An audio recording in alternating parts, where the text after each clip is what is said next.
Cześć Polstak? It means hi Poland. Cześć Polska. Cześć Polstak. Cześć Polska.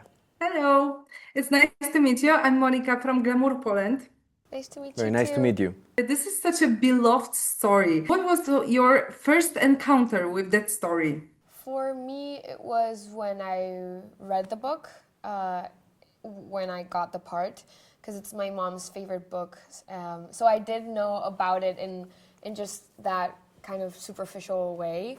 But I got the chance to kind of dive into the story knowing that I was going to play Clara. So I think the connection to it was obviously very big. I knew about the book and I knew about the story because it's obviously the House of Spirits, but I hadn't read it yet until this. Well, the first time I read the book was 25 years ago, and it was part of the educational system, not just in Mexico, but in all Latin America.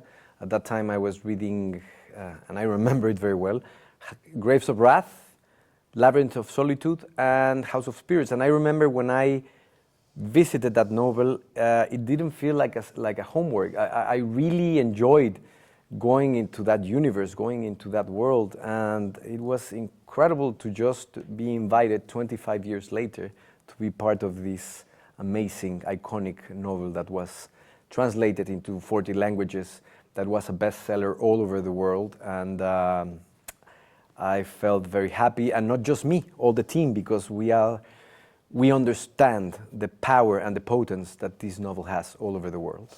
Were you reading the 3 books at the same time? Not at the same time, but I was reading House of Spirits. It was the last bit, because Grapes of Wrath was the first one, Labyrinth of Solitude the second one, and House of Spirits. No. That's complicated. I was really impressed how this show and this story shows women resilience. What are the most important women figures in your life that inspired you by their strength? Wow. My mom, always. I think I was brought in a very powerful female household with my mom and my sister. So I've always felt that kind of strength and have been very inspired and about that. But I think I have an amazing group of just female friends. They are the most amazing, talented, caring women in the world.